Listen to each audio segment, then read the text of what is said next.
Bonjour tout le monde, bienvenue à la Société des Jeux. On se retrouve pour une vidéo d'actualité ludique, la veille de mon départ pour Gen Con, puisque oui, l'heure du départ a sonné. Alors, on va regarder ensemble ce qui sera intéressant à découvrir au salon de Indianapolis. Alors, sans plus tarder, mon actualité ludique, c'est parti!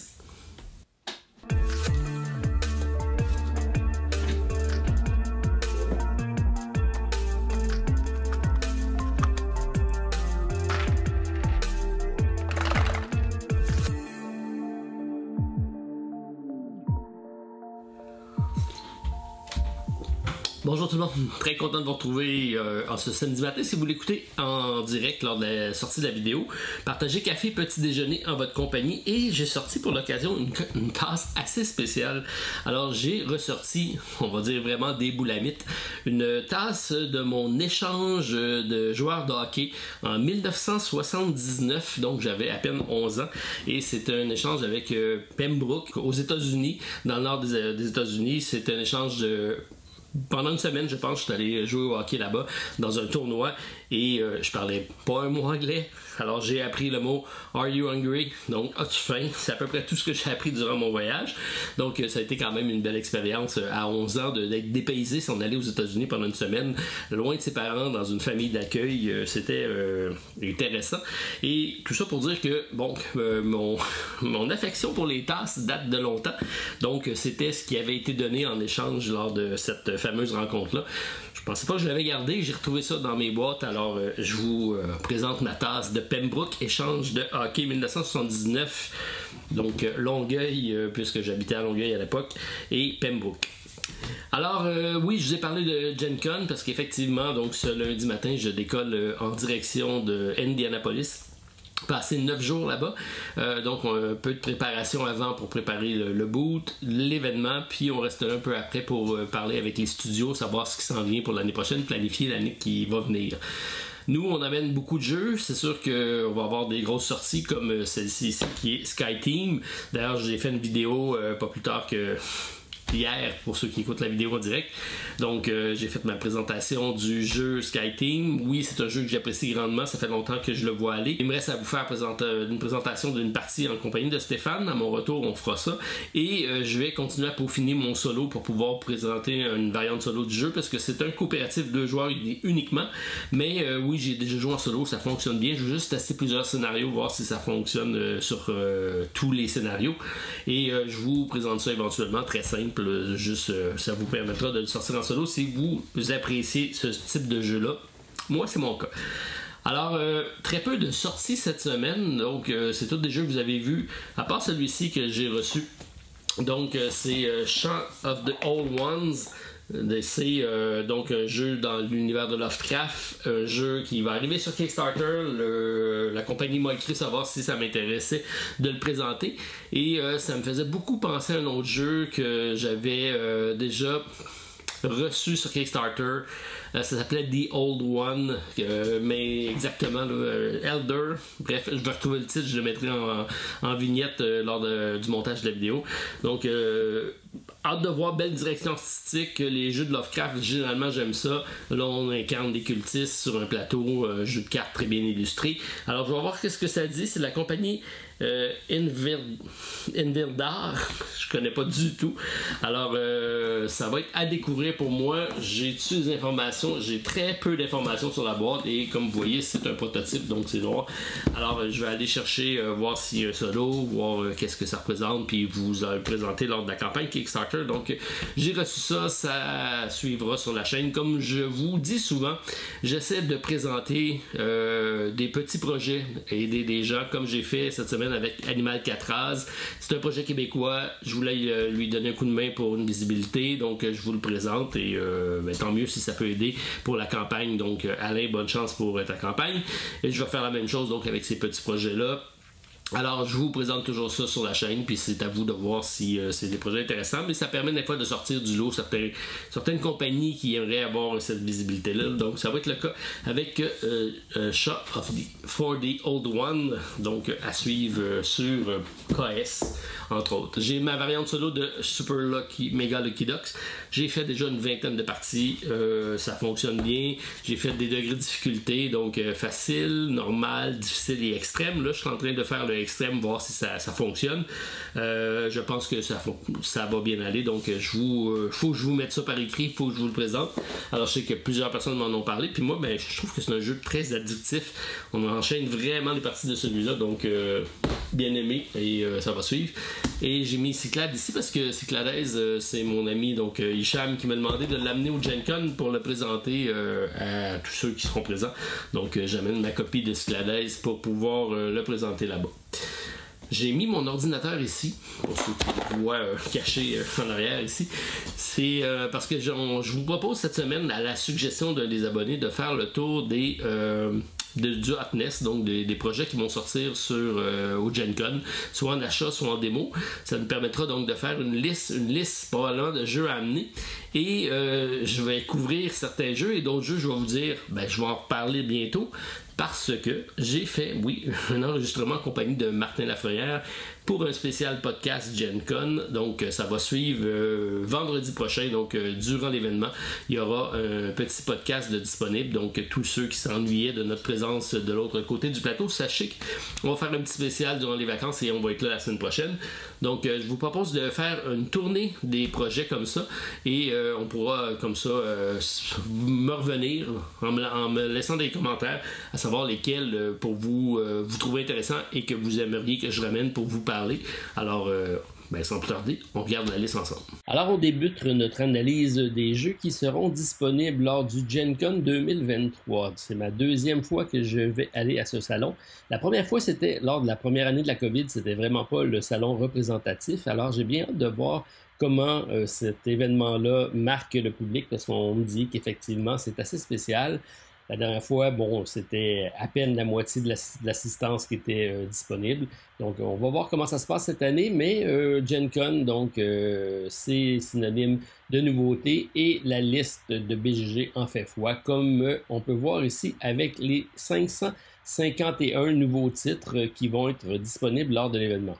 Ils sont probablement pas tous présents et c'est probablement pas tous des nouveautés, mais on va passer la liste ensemble pour voir ce qui nous intéresse et surtout ce que vous voulez que je rapporte dans mes valises. Alors en numéro 1, j'ai classé en ordre de hotness, donc 390 thumbs up avec Cascadia Landmarks, qui est l'extension du jeu Cascadia. C'est malheureusement pas un standalone, c'est une boîte qui va s'additionner à la première boîte.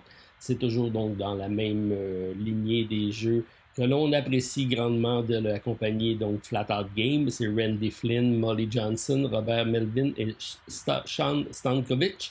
Alors, ça ajoute effectivement plusieurs nouvelles possibilités de marquer des points avec les landmarks, les nouveaux terrains, si on veut, pour faire une extension de notre jeu qui l'amène maintenant à 5 à 6 joueurs. Bon, dans mon cas, c'est pas vraiment utile, mais c'est quand même un jeu que j'ai quand même joué beaucoup, donc c'est sûr que je vais aller jeter un coup d'œil de ce côté-là.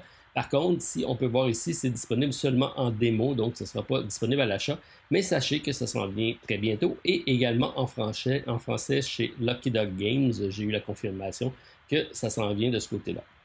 Lost Rune of Arnak The Missing Expedition, c'est en anglais seulement, mais c'est sûr qu'on est au Gen Con. 30$ US pour cette extension-ci de 1 à 4 qui ajoute 2 nouveaux leaders, un solo and 2 players, campaign and more. Et ça va sûrement m'intéresser. Alors, on en parle un peu plus longuement dans le podcast parce que tous les jeux de la hotness des 100 premières positions, et ça sera disponible dans notre prochain podcast. Donc, je ne m'attarderai pas sur le sujet et je vous inviterai à aller écouter le podcast qui va sortir le vendredi de la semaine prochaine pour plus de détails. Celui-ci est intriguant, Three Ring Circus. C'est de la compagnie De Vire qui commence à faire beaucoup parler d'eux. Probablement parce qu'ils ont un très bon marketing. Alors, j'aime les illustrations à la old fashion. Donc, je peux vous montrer ça ici. On voit que c'est vraiment un ancien cirque, donc des hommes canons ou des femmes canons des cracheurs de feu, des trapèzes, un homme fort, des animaux de compagnie. Bref, direction artistique que j'aime bien, qui reprend l'esprit des vieux cirques d'antan avec les chapiteaux qui se promenaient de village en village. Alors, hâte de découvrir. Et en plus, ben, il y a une version 1 à 4 joueurs, donc il y a un solo. Et c'est assez abordable, 40$. Donc ça, c'est de quoi que je risque d'aller jeter un coup d'œil. Laissez-moi savoir si ça vous intéresse.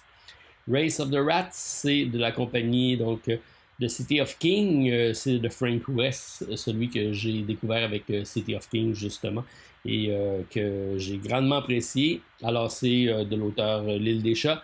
C'est un nouveau dans cette lignée-là. Alors, pour les intéressés, je vous invite à aller jeter un coup d'œil. C'est disponible à la vente. Personnellement, je pense que je vais garder ma copie originale, mais si c'est quoi qui vous intéresse, laissez-moi savoir. Donc, c'est disponible durant le Gen Con. Le prochain, Barcelona, c'est de la compagnie Board & Dice. Et c'est un auteur peu connu que Danny Garcia qui arrive avec un jeu de 1 à 4 joueurs. Ça, c'est intéressant. Mais de ce que j'ai vu du jeu, ça semble assez générique au niveau donc du plateau de jeu et des différentes composantes, très euro, très mécanique. Bref, j'ai pas eu beaucoup d'éléments accrocheurs présentement. Board & Dice, ils sont capables de faire des très bons jeux, comme des moins bons, donc je vais aller jeter un coup d'œil, mais de toute façon, c'est pas disponible à la vente. C'est Q3 pour la disponibilité. Earth, on le connaît tous, c'est de notre auteur Maxime Tardif, le Québécois, qui fait très bien, donc ça sera disponible à la vente et c'est un magnifique jeu. J'irai pas plus loin, mais je vais sûrement aller voir mes amis de Inside Up Game, puisque des Canadiens que j'aime bien, alors j'irai faire un tour sur leur boot. Great Western Trail avec la nouvelle extension de la Nouvelle-Zélande qui, cette fois-ci, c'est des troupeaux de moutons. Par curiosité, je vais sûrement aller faire un tour de ce côté-là parce que c'est Alexander Pfister et que j'adore, mais je pense pas d'additionner un nouveau Great Western Trail. J'en ai déjà 2 dans ma collection. Last Light, lui, est intéressant. C'est de Grey Fox Game et c'est surtout de l'auteur Roy Kennedy qui est un des collaborateurs de Dice Tower. Alors, c'est un jeu un peu abstrait si on veut, mais ce qui est intéressant, c'est qu'on a un aspect, donc, 3 dimensions, avec le plateau, on voit qui est très glow in the dark, mais c'est des planètes, on ne les voit pas bien ici, là, sur des socles, qui vont comme ça se promener. Donc, on a un jeu plutôt abstrait dans sa thématique, je pense, mais j'ai hâte de voir. J'ai hâte de voir comment ça se déroule. C'est un des jeux intrigants que je vais aller jeter un coup d'œil, puisque c'est un YouTuber et on va voir comment il a pensé à ça. Par contre, c'est seulement des mots, donc ça ne sera pas disponible à l'achat. Point City, c'est de Flat Out Game, encore du même trio que je vous ai parlé. C'est un excellent jeu, je vous ai déjà parlé sur la chaîne. Ça arrive sur en français.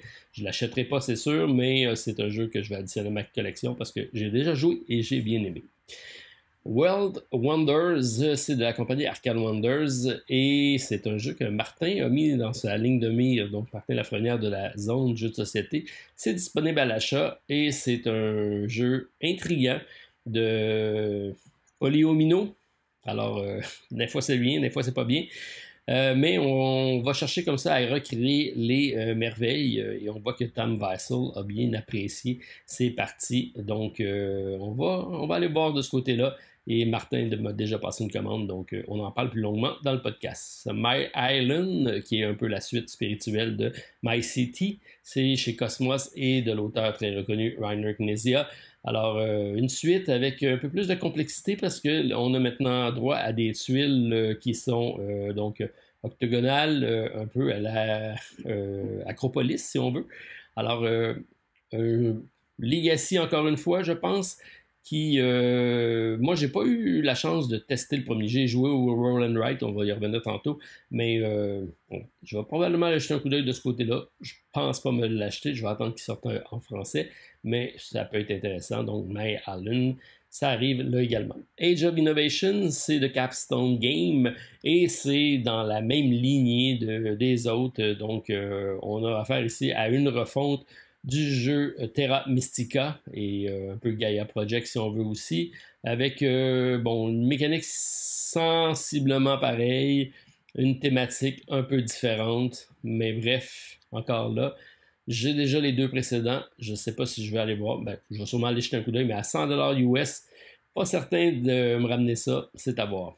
The Fox Experience parce que c'est de l'autrice Elizabeth Hargrave. Je vais sûrement aller jeter un coup d'œil chez Pandasaurus Game. 1 à 4 joueurs, c'est une campagne Kickstarter que j'avais suivie. C'est disponible à la vente à partir de 60$ US. Et ça relate l'expérience de domestication des phoques, donc des renards.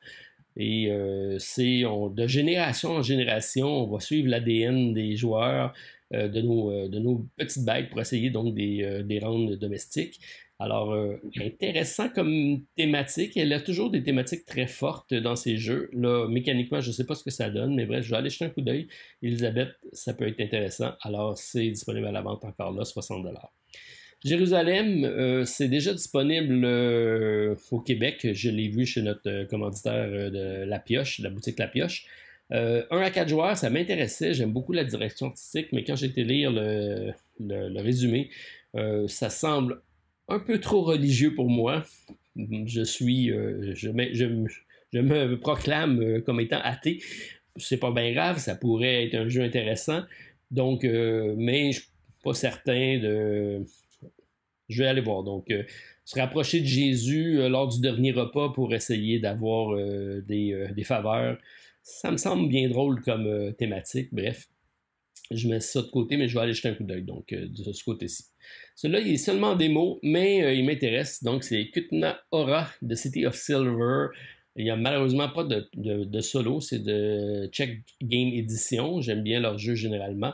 Et on parle d'un jeu dont la mécanique va être de gestion d'économie. Donc, on va avoir des ressources qui vont changer au cours de la partie et qui vont influencer un marché qui est changeant et qui va influencer le gameplay. Ça m'intéresse généralement, ce genre de jeu-là. Donc, je vais aller jeter un coup d'œil. C'est très générique comme visuel, surtout le cover. Mais donc, je vais quand même être curieux pour aller voir le démo. C'est pas disponible à la vente. Sail, c'est un jeu pour 2 joueurs, coopératif 2 joueurs. C'est un trick-taking game avec des Kraken. Donc, un jeu un peu à la The Crew, mais à 2 joueurs.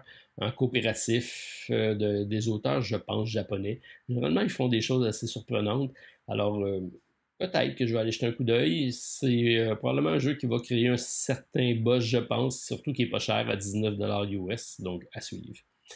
Ticket to Ride Legacy. Donc, que dire de plus qu'un mode Legacy pour Ticket to Ride?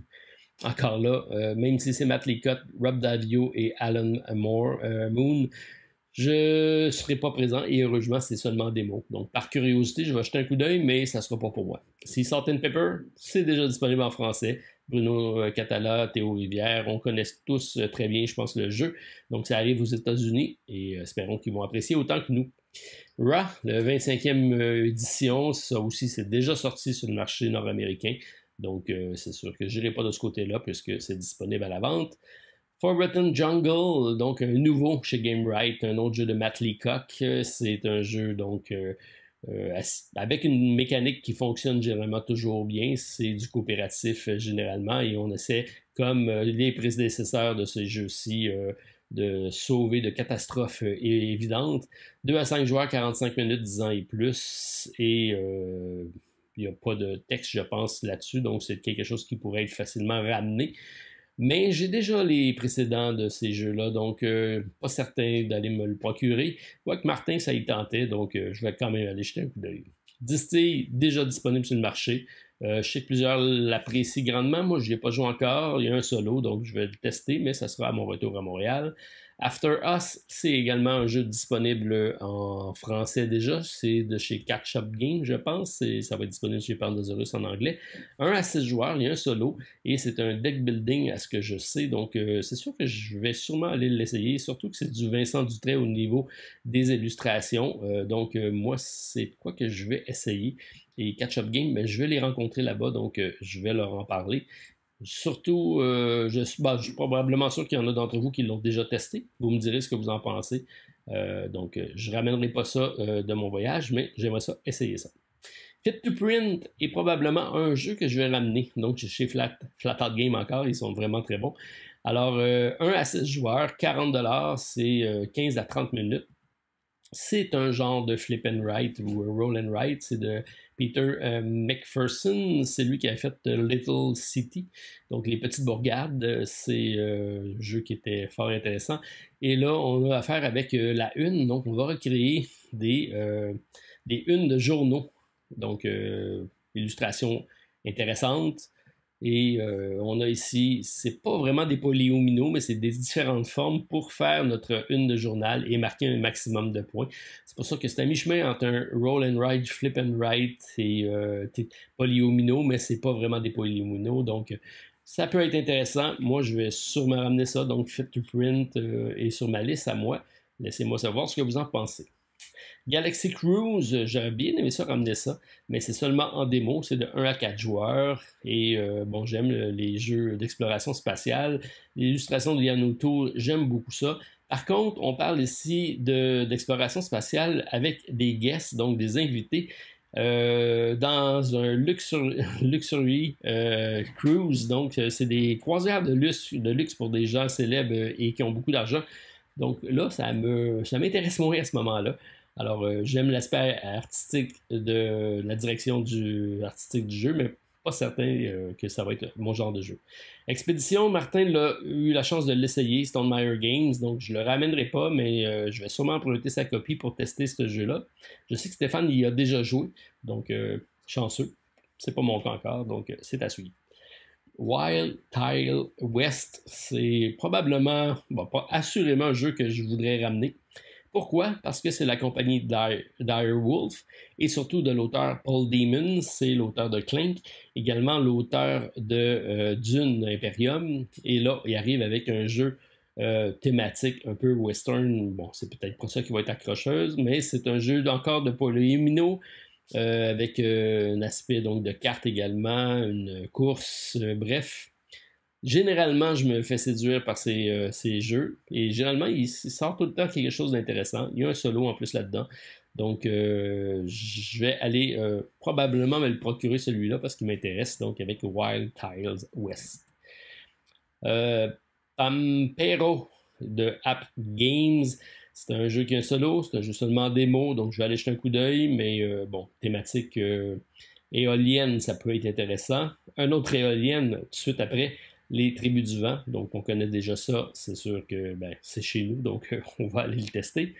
Sky Team, je l'ai présenté pas plus tard qu'hier, d'excellents jeux du Scorpion Masqué et de Luc Raymond, donc disponible à la vente, 30$ assez abordable et un jeu de simulation d'atterrissage d'avion, c'est pour moi mon coup de cœur cette année chez Scorpion, j'aime beaucoup ces jeux de placement de dés et c'est très bien réalisé, donc espérons qu'on aura un bon succès, un bon décollage pour ce jeu d'atterrissage.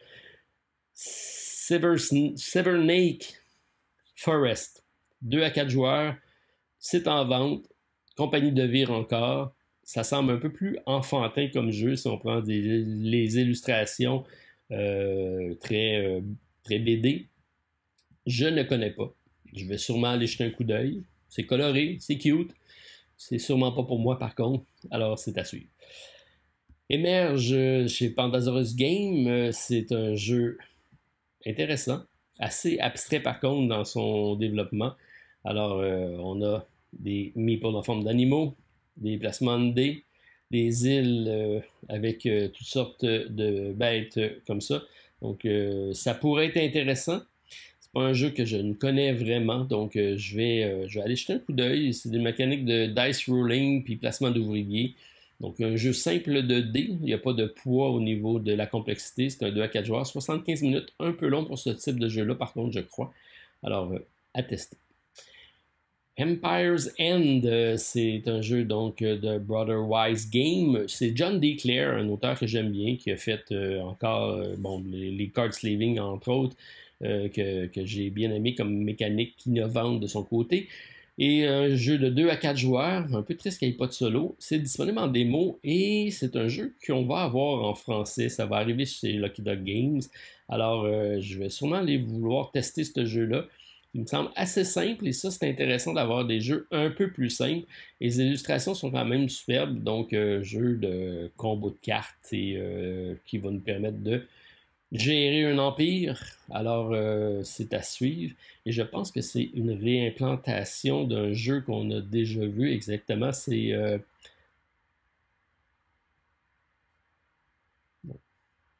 Alors, c'est un jeu de civilisation, de building. Donc, le fait d'avoir des enchères, c'est probablement pour ça qu'on n'a pas de solo dans ce jeu-là. Donc, 2 à 4 joueurs.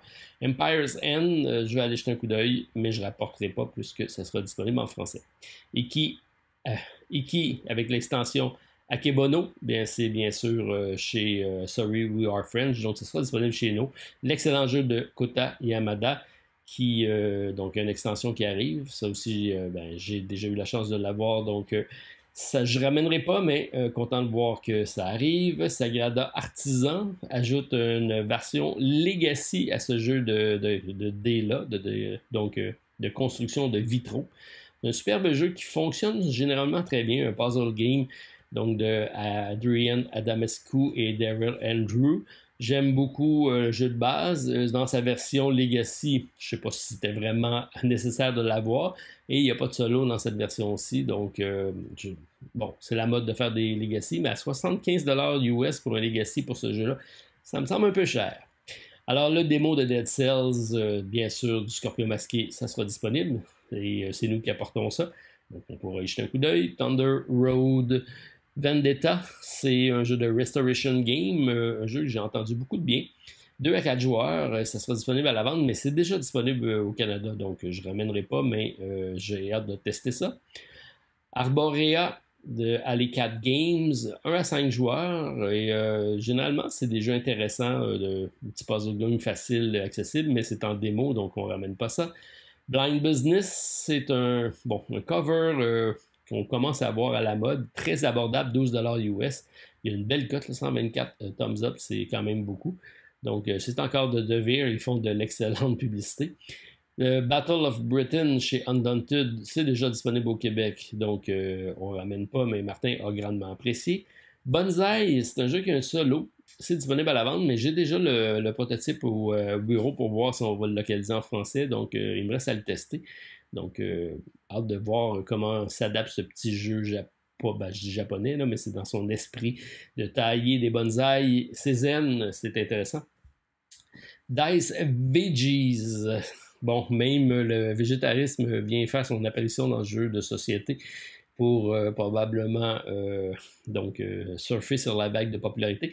C'est Kid Tables Game, c'est la compagnie canadienne détenue par une dame que j'ai parlé pour d'autres projets. Qui font généralement des produits quand même assez intéressants au niveau visuel. Donc, encore un jeu de dés ici. C'est généralement des jeux grand public, donc 6 ans et plus, effectivement. Donc, ça sera à suivre, mais probablement pas à ramener. Celui-ci, donc, qui fait beaucoup parler de lui, c'est Wandering Towers, qui est chez Capstone Games. C'est déjà disponible en français. Quelque chose comme les tours tournantes ou quelque chose comme ça en français. C'est de l'auteur, donc Michael Kessling et Wolfgang Kramer. J'ai eu la chance de jouer il y a un an au LAL. Je pense que c'était mon ami Pierre qui avait amené ça. Et c'est un jeu quand même intéressant. Bon, un peu simpliste dans son développement, parce qu'on a des tuiles comme ça et on va tourner autour pour aller porter des magiciens dans une tour quelconque pour remporter la partie. Mais on va déplacer soit les magiciens sur le parcours en montant sur les différentes tuiles ou sur les tuiles au sol ou sur les fameuses tours.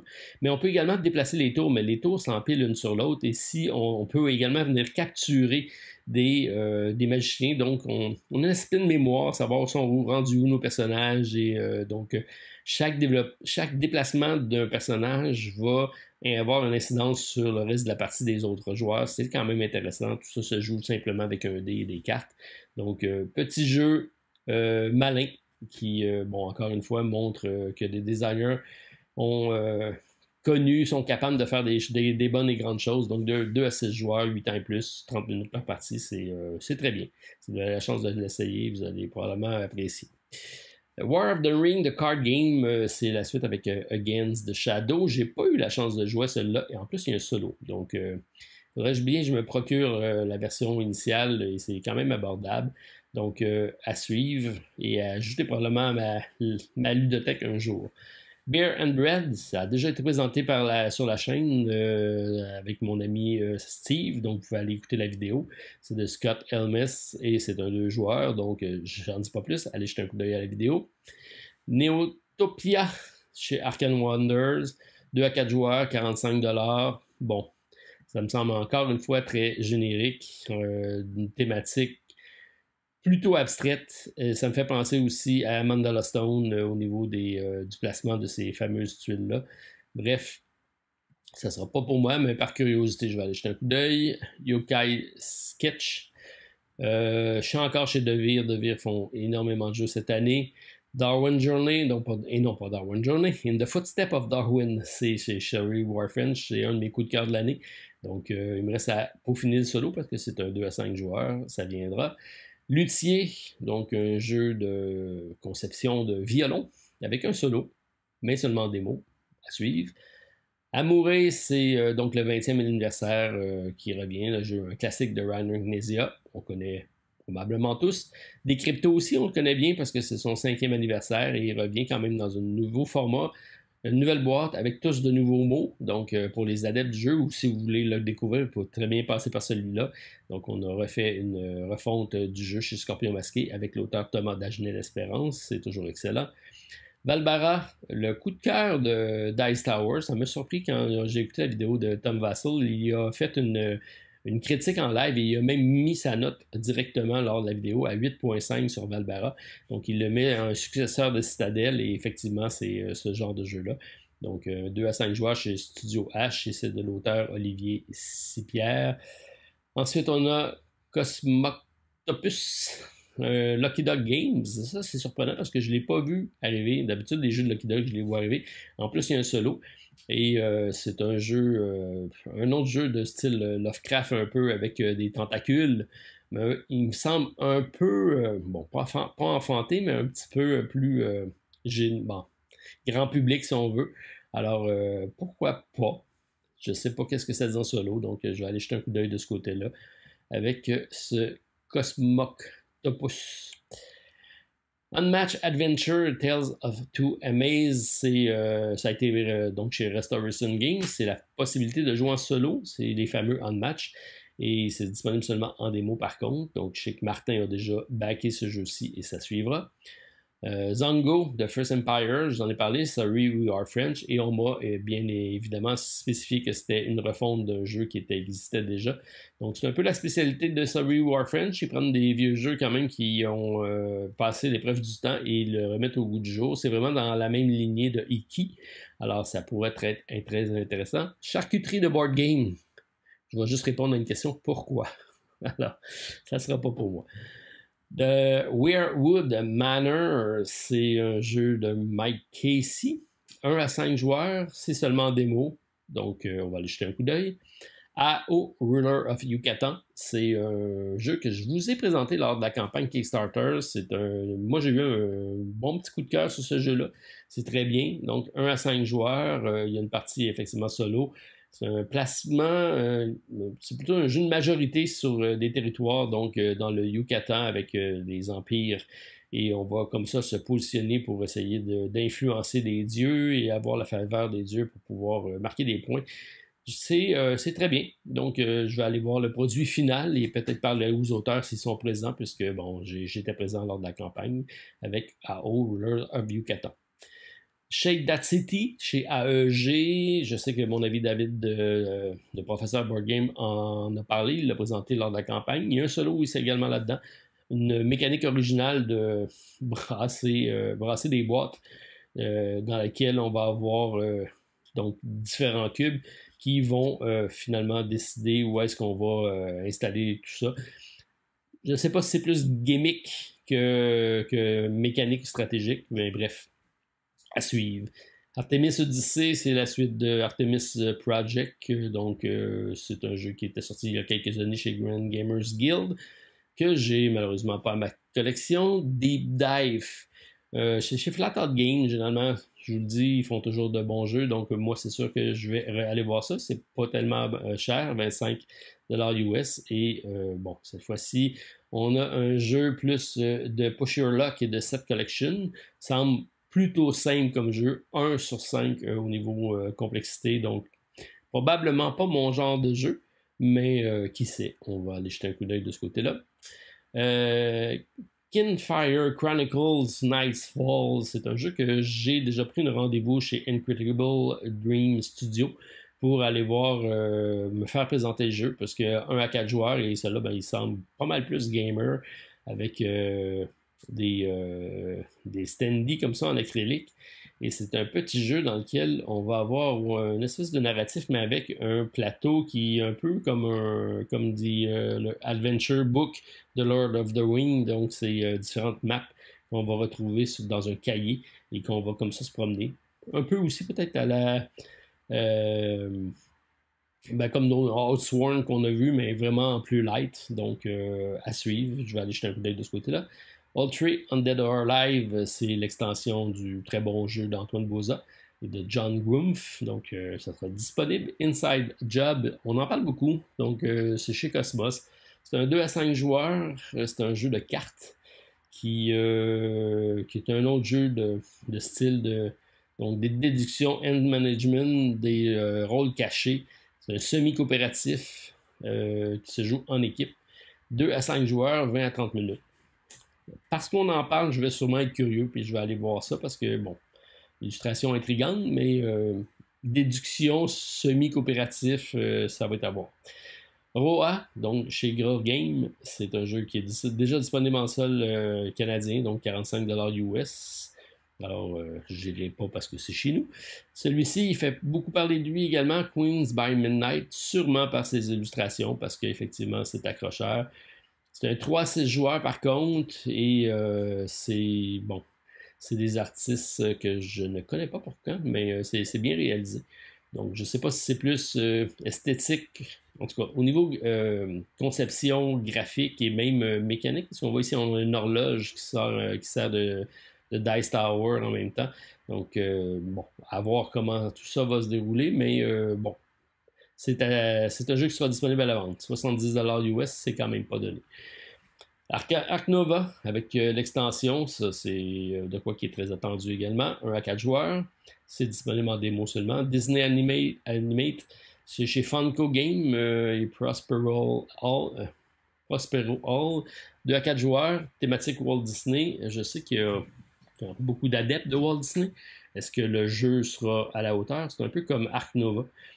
Dans le sens que, est-ce que ça va plaire aux gens?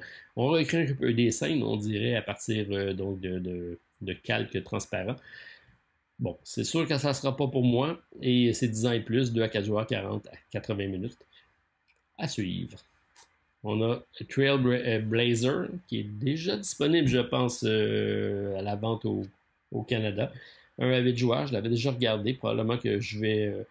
j'aime cette thématique-là en partant, c'est des thématiques que j'aime, alors je vais peut-être aller jeter un coup d'œil. Des illustrations très, très carrées, des petits meeples et un jeu de cartes dans lequel on va essayer donc d'aller se promener. Donc il y a même un format voyage, alors intéressant pour des treks. Ageda, City of Umbrella, chez 25th Century Game qui sont assez présents. Avec plusieurs jeux dans les dernières années.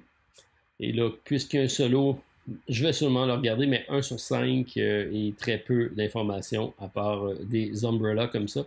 Bref, peut-être pour des missions de télé, mais probablement pas pour cette thématique-ci. Persévérance, Castaway Chronicle, enfin l'épisode 3 et 4 va être présenté. Par contre, c'est seulement démo et c'est un jeu que j'ai testé avec Steve, entre autres, lors du LAD, un jeu que j'ai grandement apprécié, c'est chez Mount Clash Games, je vais aller les voir, c'est sûr. Tokaido Duo, c'est déjà sorti chez Funforge depuis un bout de temps, c'est Antoine Boza, mais j'ai toujours pas joué. Si vous l'avez essayé, laissez-moi savoir ce que vous en pensez. Aurum, c'est le chez Endazer's Game, 3-4 joueurs, disponible 15$, très abordable. C'est la tendance présentement d'avoir des petits jeux à bas prix parce que on sait, c'est la récession pour plusieurs et l'inflation pour d'autres, et donc on fait attention à nos prix. Freelancer, Crossroad Game, j'aime bien ça les Crossroad Games en général, mais ça fait des jeux avec plus de joueurs, 3 à 7, c'est plus difficile à sortir, donc pas certain. My City, le Roll and Build, je vous en ai déjà parlé. J'ai bien aimé, c'est Rainer Knezia, c'est disponible déjà sur les marchés. Bruxelles, 1893, belle époque, c'est déjà disponible en français, donc on va passer. Fika, c'est encore 25th Century Game. Un 2 joueurs seulement, disponible encore à petit prix. Donc, à suivre. Artemis Project, c'est une réimpression. Vivarium, c'est un jeu de chez Studio H qu'on vous a déjà présenté. Boop, c'est bon pour le titre, pour la petite phase de chat, je suis sûr que ça va fonctionner. Ça fonctionne toujours, ces petits jeux-là. Alors, par contre, il est un peu dispendieux et c'est 25 à 30 minutes, c'est quand même pas si mal. Mais regardez, c'est mignon comme tout. Avec un petit jeu, des petits chats pour l'Halloween, on se déplace. Alors, ça va sûrement fonctionner. Chicken, chez Keymaster Game. Keymaster font toujours des bons jeux. Scott Helmes, on le connaît bien. 2 à 8 joueurs, des parties rapides. Petit jeu abordable à 20$ US. Et c'est un jeu de dés, très coloré, avec un petit plateau. Alors, voilà. Ça semble plus grand public que 1,08 sur 5. Donc, c'est très, très familial, effectivement, comme jeu. Extension pour revivre, pour les adeptes, 1 à 4 joueurs, c'est en démo. On va aller voir si ça additionne du gameplay intéressant. Suspect, un nouveau suspect qui arrive avec Adèle et Neville en investigation reporter. Donc, c'est chez Studio H, c'est 1 à 6 joueurs, bon, qu'on connaît bien. Hamlet, le village building game chez Mighty Boards, c'est pas un jeu que j'ai apprécié tant que ça. J'y ai joué, je l'avais ramené de la SN l'année passée. Parce qu'il était en haut du palmarès, mais j'ai été un peu déçu. Bon, il y a une belle cathédrale à construire qui se construit pas très bien en carton, qui tient plus ou moins.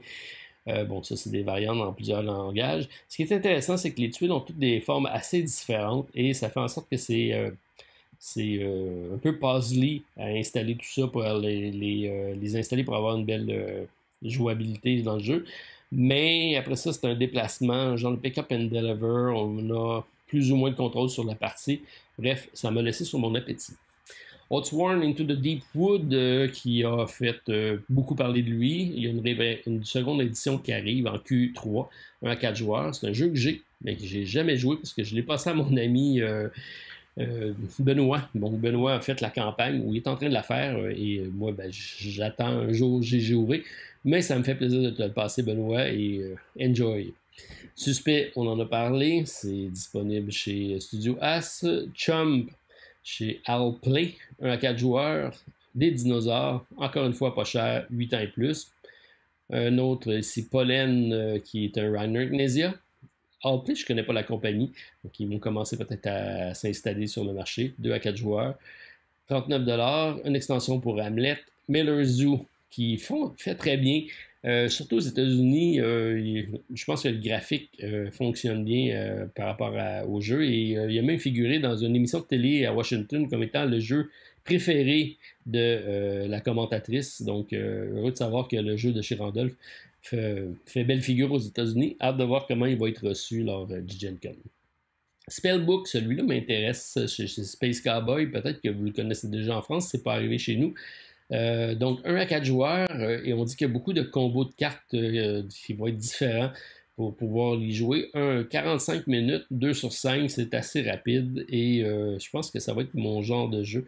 Donc des combos de cartes pour faire différents spellbooks, donc des livres de magie. Alors, hâte de voir ça. Et en plus, il y a un solo. Donc, probablement que celui-là, je me ramènerai ça. Donut Shop, encore 25th Century Game. Je vais aller vite sur les prochains parce qu'il y a des jeux intéressants, mais ils ne sont pas tous. La liste est longue, comme je vous dis, il y en a 500. My Shelfie, ça arrive en français bientôt chez Lucky Dog Game, donc on va attendre. Celui-là peut être intéressant, The Search of the Lost Species, c'est chez Renegade Game Studio, et c'est un peu la suite de la recherche de la planète X. Donc on a ici une refonte, si on veut, du jeu dans une thématique différente, 1 à 4 joueurs, et on dit qu'il y a quelques nouveautés au niveau de la façon d'y jouer. Donc, je vais probablement aller jeter un coup d'œil de ce côté-là parce que j'avais bien aimé la recherche de la planète X. Atlantis Rising, encore là, ça sera disponible en français. Castle by the Sea, un jeu de château de sable. Bon, je suis pas certain de la thématique. J'ai regardé un petit peu comment ça se joue et bon, j'ai quelques doutes. C'est à suivre. City of the Great Machine, j'aime la direction artistique un peu steampunk. Donc ça, ben, ça serait mon genre de jeu. Mais encore là, c'est du gros costaud. Et je suis pas sûr d'avoir le temps d'y jouer, mais qui sait. 1 à 4 joueurs, 60 à 90 minutes, un 3.71 sur 5. Et on parle d'un jeu qui va avoir donc coopératif, donc évidemment, c'est un solo. Donc pour la direction artistique, au niveau gameplay, j'ai pas encore d'informations. Je vais aller jeter un coup d'œil, il est quand même disponible, pas tellement cher, 65$ US, je pense pour ce type de jeu-là, ça vaut la peine. Mais c'est un One versus Mini. Donc, un contre tous. On parle d'un jeu de stratégie dans un steampunk victorien, mais puisqu'il y a un solo, c'est pour ça que ça me laisse un petit peu de doute à savoir comment ça va fonctionner, probablement d'un automa. Donc, à suivve. Nautilus Island chez Funny Fox, donc finalement la sortie après une épopée sur la direction artistique. Je vous conterai ça un jour, probablement dans le podcast. Ça arrive donc de chez Théo Rivière et Joanne Goupy.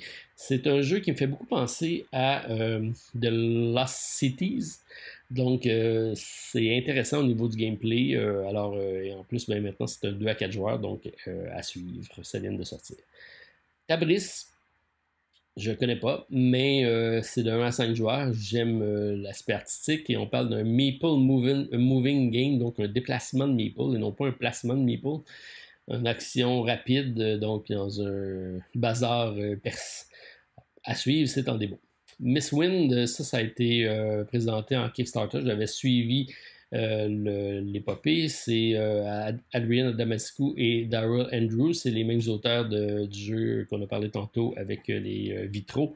Donc, le jeu Sagrada. Et donc, il arrive avec un jeu intéressant. Si je ne me trompe pas, on y a même déjà joué. Soit c'est un déplacement, effectivement, sur un plateau avec différents vaisseaux. Donc, c'est une gestion intéressante de ressources, genre de pick-up and deliver encore là. Bref, c'est un jeu que j'ai déjà joué qui arrive sur le marché américain, donc je ne rachèterai pas ça, c'est sûr. Wrong in the Day, petit jeu chez Alicat Game, 2 à 5 joueurs. Alors on continue, on va accélérer un peu pour aller vers des extensions de AO qui peuvent être intéressantes. District Noir qui fait son apparition sur le marché américain chez Pandazarus Game. On va voir si ça va faire aussi bien qu'en France. On a ensuite Lord of the Ring, Adventure to the Mount Doom, qu'est-ce que c'est? Chez Cosmos et 1 à 4 joueurs. Tout ce qui est Lord of the Ring généralement fonctionne bien. On a un solo en plus.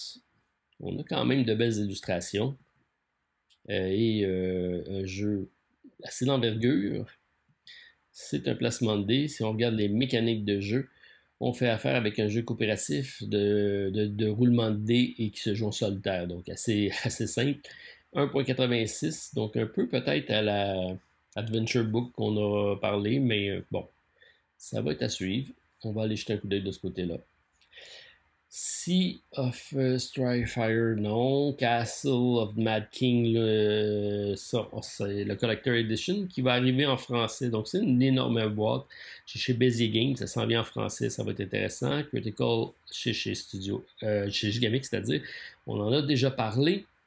Celui-ci peut être intéressant parce que c'est Everdale Far Shore qui est la suite logique du fameux Everdale. 1 à 4 joueurs, un autre jeu de combo de cartes qui devrait bien plaire aux adeptes. Et on retrouve un peu le même esprit de Everdale. Donc, est-ce que ça va être suffisamment différent pour qu'on puisse dire on va se l'acheter? 1 à 4 joueurs, 40 à 80 minutes. On va aller jeter un coup d'œil de ce côté-là, assurément. Et c'est seulement en démo par contre. Exit, Martin m'en a parlé. Je l'ai pris en note, Martin. Je te ramène ça. Isopharian Guard, c'est un jeu qui a tellement fait parler de lui cette année qui arrive avec un prix légèrement différent, 160$ US. Donc, ça a plus que doublé depuis la précédente campagne parce que la boîte est juste immense, ça n'a juste pas d'allure. Nimalia, petit jeu chez Lucky Dog Game, donc initialement chez la boîte de jeu. Un jeu intéressant de placement de cartes pour faire différents combos, très abordable, 20$ US. Q-Bird, c'est déjà sur le marché. Splito, c'est du marché français qui vient d'arriver là-bas. Donc, je vous dis, il y a beaucoup de jeux qu'on voit arriver qui sont déjà sur le marché français. Il y a Star Wars Unlimited, jeu de cartes de l'univers Star Wars. Un autre, comme si on n'en avait pas assez. C'est un collectible component science fiction card game. Donc, très peu d'informations.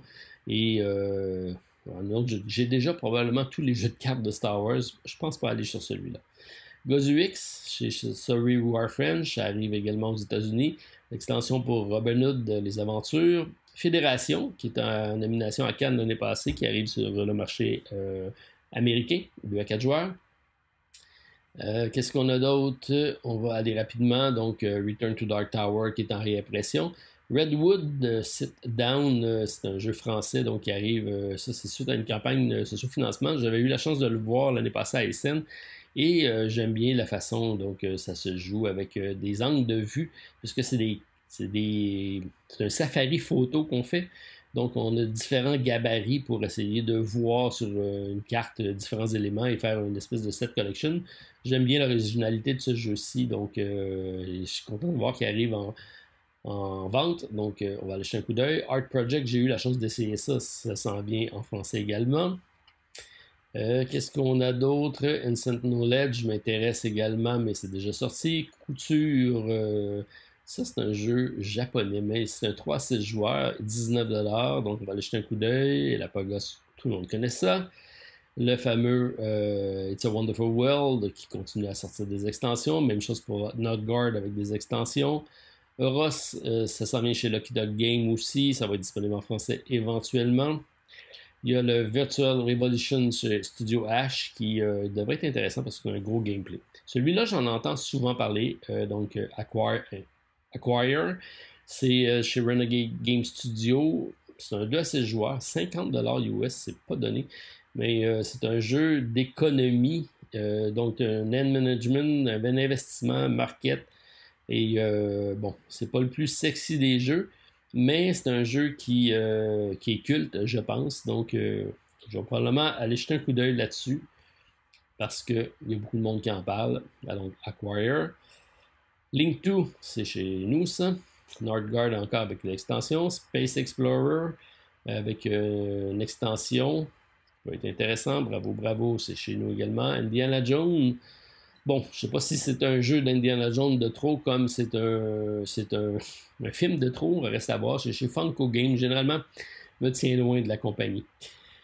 Star Trek Cryptic, c'est un puzzle, une pathway adventure. C'est de 1 à 99 joueurs. C'est encore chez Funko, donc c'est sûrement grand public. C'est 35$ US et 10 ans et plus. Ça, Martin m'en a parlé. Donc, c'est un genre de unlock, si on veut, qui peut être intéressant. Donc, je vais regarder. Peut-être que je vais ramener ce jeu-ci bon, pour tester, pour voir qu'est-ce que ça arrive, parce que c'est une gamme qui est en train de s'installer. Est-ce que c'est bon? On va suivre ça. Ensuite, qu'est-ce qu'on a d'autre? Je vais aller rapidement parce qu'on arrive dans le bas de la liste. Overboss avec une extension qu'on connaît, un match qui sont toujours présents. On a Steam Up Feast of Dim Sum. C'est un jeu de Hot Banana Game chez Pauline et Marie. C'est deux personnes. Donc, c'est un jeu canadien. J'avais suivi la campagne et c'est quand même intéressant comme jeu. Et je sais que ça a été retenu comme jeu de l'année chez Barnes Noble aux États-Unis. Donc, jeu qui me semble assez intéressant. Quand j'ai vu la campagne socio-financement, il y a même une version de luxe avec des fameux dim sum en 3 dimensions. Je ne sais pas si c'est ça qui va être disponible. Donc voilà pour le jeu. Je trouve ça cute comme tout. Alors c'est à suivre et je vais sûrement aller jeter un coup d'œil dessus. C'est 2 à 5 joueurs, 45 à 60 minutes, 8 ans et plus, 1.60. Alors, très beau. Alors, ça sera un jeu que j'ai jeté un coup d'œil. Je l'ai mis en intérêt ici, 50$ US. Qu'est-ce qu'on a d'autre? Donc, CDSK, c'est l'équivalent de TTMC qui s'en vient en anglais. donc aux États-Unis. Romy Rami fait son apparition aussi. Si vous n'avez pas vu ça en France, je vous invite à aller jeter un coup d'œil parce que Romy Rami, c'est très bon pour le prix. Là. Quand il est 15$, ça vaut la peine. Alors, on va probablement aller rapidement, donc sans souci. C'est un jeu que j'ai présenté, c'est un Michael Klesling, c'est chez Kickstarter. Ça sera disponible en rabais à 40$ au lieu de 50$. À voir. Et là, In Something Shiny, ça arrivera éventuellement en français. Très bon jeu solo. La suite, donc, de Next Station avec Tokyo, probablement identique au premier, on va aller voir. 18$, ça vaut peut-être la peine. L'Orcana, on va sûrement parler, on va sûrement avoir un gros bout de l'Orcana. Donc, on a des prix ici d'affichés. C'est le fameux jeu de cartes un peu à la Magic qui arrive dans l'univers de Disney. Ça va sûrement faire des vagues cette année. Frostpunk en réédition, des jeux de Funko, Margrave, Lord of the Ring. Alors, on continue comme ça. Je pense que je vais arrêter ça là. Je sais que je pourrais avoir d'autres jeux intéressants. Call of Duty, c'est un jeu pour Stéphane. C'est un 2 joueurs. Peut-être que je vais ramener ça pour Stéphane. Je sais qu'il aimerait ça. Last of Us de la série, ça aussi, ça peut être intéressant parce qu'il y a un solo. C'est par contre seulement en démo, mais c'est un jeu qui pourrait être intéressant. Je me suis mis à en intéresser. On a différents jeux ici comme Dungeon of Infinity. C'est une seconde édition. Je n'avais pas été sur le premier, mais comme c'est disponible à 90$ par contre, un peu cher. Un autre Marvel United. Pourquoi pas, mais j'ai déjà beaucoup de jeux. 20 Strong chez Chip Theory Game. Non, je ramènerai pas le jeu, Martin. Pas de chip de poker pour passer aux douanes cette fois-ci. De toute façon, c'est juste en démo, mais peut-être que je vais aller jeter un coup d'œil pour prendre des photos. Pyramido de nos amis de chez Naps, c'est un 2 à 4 joueurs, donc je l'ai présenté, ça aussi ça arrive. Alors si je continue comme ça rapidement pour vous montrer, parce qu'il y en a 500 comme je vous dis, Legendary Encounter Matrix chez Upper Deck, c'est 1 à 5 joueurs et c'est disponible à la vente, 80$ US. Je me suis mis en intéressé parce que c'est Legendary, parce que c'est Matrix, puis parce que je vous avais déjà dit qu'une thématique de jeu qui manquait, c'était Matrix. Alors, à suivre. Qu'est-ce qu'on a d'autre? Des hégémonies, bien sûr. Peut-être que je vais aller les voir juste pour leur dire que leur jeu est excellent. Je pense que ça vaudrait la peine. Je vais me mettre un petit intéressé pour me le rappeler. Ensuite, innovation, on en entend souvent parler. On est dans le jeu de party un petit peu, on arrive vers le bas de la liste. Numbers Drop, ça c'est un jeu que Elisabeth m'avait offert, petit jeu de roll and write 1 à 7 joueurs, et je suis content de voir que AEG va le reprendre, donc ça va sortir en anglais. Donc petit jeu intéressant. Merci Elisabeth. Je continue comme ça la liste. On va défiler. On va aller jusqu'au bout parce que vous êtes curieux. Parce que j'en ai quand même mis quelques-uns dans le bas de la liste à aller voir. Si jamais vous voyez passer, malgré le fait que je déroule rapidement, s'il y a des jeux qui vous intéressent, laissez-moi savoir en commentaire. C'est sûr que je ne pourrai pas toutes les voir et les essayer. Il y en a beaucoup. Evolution, on revient ici avec New World. C'est un classique, ça aussi. Qu'est-ce qu'on a d'autre? On a différents projets. Tous aussi bien connus les uns que les autres. Honeybuzz, chez Elf Creek, on est déjà disponible en français. Belle production, c'est chez Lucky Dog Game. The Witcher Old World, ben lui, j'ai toujours pas reçu ma copie, j'ai l'ai pris en français. C'est sûr que c'est déjà disponible en anglais, donc ça sera pas chez nous, mais à voir. Age of Wonder, Planfall, ça pourrait être intéressant, donc peut-être jeter un coup d'œil de ce côté-là. Un Dice Throne de Santa, c'est déjà quelque chose qui est disponible en anglais, donc, mais sachez que ça s'en vient aussi en français pour Noël prochain. Donc, sur les adeptes de la compagnie. Too Many Bones pour Martin, Unbreakable, je ne l'ai pas pris. Vengeance, Roll and Fight, Stéphane a pris le Kickstarter de celui-là, on l'a essayé, c'est un Roll and Write assez intéressant en temps réel, 1 à 4 joueurs, donc bien aimé ma partie, ça sera disponible, peut-être que je me le ramènerai, on ira voir nos amis de chez Mighty Board. Alors, voilà. Est-ce que je continue? On est dans le 16 thumbs up.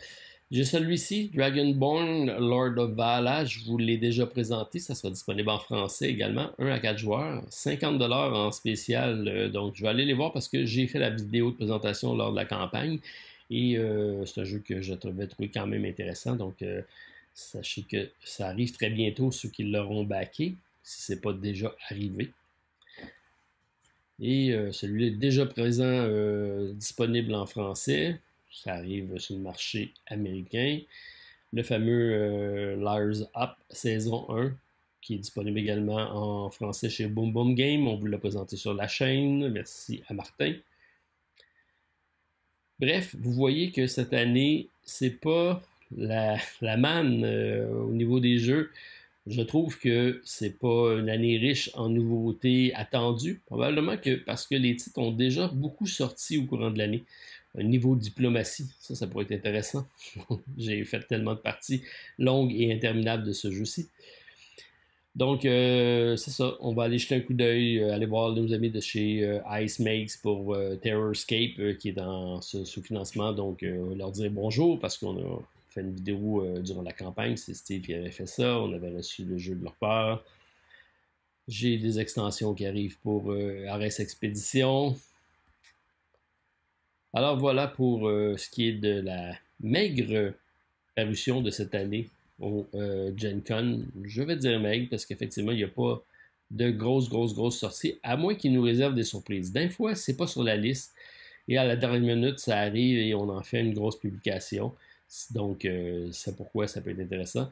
J'ai celui-ci, Path of Civilization, chez Captain Games, c'est chez Fabien Gridel. C'est un auteur français. Donc, 1 à 5 joueurs, un jeu de civilisation. C'est en démo. Enfin, je vais aller voir ça et ça avait fait parler de lui parce que bon, les illustrations avaient été faites par l'intelligence artificielle.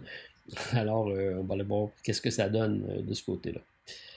Alors, ben, c'est ce qui complète pas mal ma liste parce qu'on est rendu au bas complètement.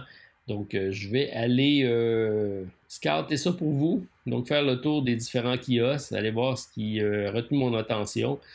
Une campagne de Niaros Falling qui avait été cancellée et qui revient prochainement. Donc, j'ai fait une vidéo et elle va revenir en ligne bientôt. Donc, ça sera disponible en démo, mais moi, j'y ai déjà joué. Bref, c'est ça. Des jeux qui peuvent surprendre. Des fois, c'est ceux qu'on ne s'attend pas qui vont se démarquer.